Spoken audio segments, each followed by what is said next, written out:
आज चाहिँ हामीहरू सेतो टावर यानि कि धरहरा चढ्न जाँदैछौँ। नानीको खुट्टो ठ्याक्कै त्यतिखेर मर्याक पुरुक भइहाल्यो। के भएर यो सब भएको भन्ने कुरा बुझ्नलाई चाहिँ फुल भिडियो हेर्नु होला। सो हेलो साथीहरू, वेलकम छ हजुरहरूलाई आजको मेरो मिनी ब्लगमा। आज चाहिँ म धरहरा आइसकेको छु। साथीहरूसँग भेट भएको बेला भिडियो नबनाउने भन्ने त कुरा नै हुँदैन हैन। अनि त्यसपछि हामीहरू चाहिँ भिडियोहरू बनाउन थाल्यौँ। अनि त्यसपछि नानीहरूलाई चाहिँ पुरा भोक लागिसक्यो रे के। टेन्सन नगर, म तिमीहरूलाई खाजा खुवाउँछु भनेको। अनि उनीहरू त मक्ख परिरहेछन् के। यिनीहरूलाई के थाहा म यिनीहरूलाई नै पछि पैसा दिइराउँछु भनेर। जति मक्ख पर्नु छ अहिले नै परिहाल, पछि पैसा तिर्ने भनेको तिमीहरूले हो भन्नलाई चाहिँ म तिर्छु नि पैसा भन्छु, तर मैले त पर्स नै ल्याउन बिर्सेछु भनेर भनिदिन्छु। अनि तिमीहरूले नै हो पैसा तिर्ने। अनि त्यसपछि हामीहरू चाहिँ लाग्यौँ धरहरा चढ्नलाई। खासमा हामीहरू चाहिँ यहाँ धेरै पटक चढिसकेको छौँ। झ्याउ पनि लागिरहेछ नजाम है भनेको। अनि नानीहरूको दिमागमा त एउटा खुराफाती आइडिया आइसकेछ के, म हाने जस्तो गर्छु त रोए जस्तो गर है भने जस्तो के। खासमा यिनीहरूले चाहिँ हामीहरूले यति गरिसकेपछि यसले खाजा कसो नखुवाउले र भनेर गरिरहेका हुन्। यिनीहरूलाई के थाहा म झन् कम्ता बाटी छु भनेर। अनि त्यसपछि त के हुनु, छिटो जाम कि छिटो जाम पो भन्न थाले यिनीहरू। मलाई एक दुईवटा भिडियो बनाइदेऊ न भनेको, मान्दै मानेनन्। अनि त्यसपछि त के हुनु र। अनि हामीहरू लुखुर गर्दै लाग्यौँ खाजा खानुतिर। म चाहिँ जङ्क फुड मात्रै खाँदिनँ है, यसो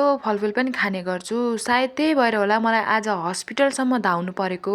अरूको साथीहरू पुग्छन् होला विदेशसम्म सँगै पासपोर्ट समाएर, हामीहरू चाहिँ पुग्छौँ सँगै टिकट समाएर हस्पिटलसम्म। चेकअपहरू गरिसकाएर हामीहरू चाहिँ लाग्यौँ काठमाडौँ मलतिर। त्यहाँ पुगेर चाहिँ हामीहरू लाग्यौँ सामानहरू हेर्न। हेरेको मात्रै त पैसा लाग्दैन नि हैन, त्यही भएर चाहिँ हामीहरू हेरेर मात्रै फर्किँदै थियौँ। नानीले त भन्नु थाल्यो नि भाउजू आइसक्रिम खाऊँ न भनेर। अनि मैले पनि भने यस्तो गर्मी छ नानी, गर्मीमा आइसक्रिम होइन चिसो पानी खानुपर्छ। आइसक्रिम खान त बजेटले भ्याउनु पर्यो नि। अनि त्यही भएर मैले चाहिँ पानी मात्रै किन्दे। खाजा खाँदाखेरि मैले बहाना बनाएर पैसा उनीहरूले नै तिरेको थियो नि त। अनि अहिले त अब मलाई तिर्न लाउँछन् भनेर मैले पानी मात्रै किने, कम्ता बाटी छु म। आजको मिनी ब्लग चाहिँ यति नै। भिडियो मन पर्यो भने कमेन्टमा प्रतिक्रिया दिनुहोला। यदि फलो गर्नु भएको छैन भने फलो पनि गर्नुहोला। यस्तै भिडियोहरूको लागि बाई साथीहरू।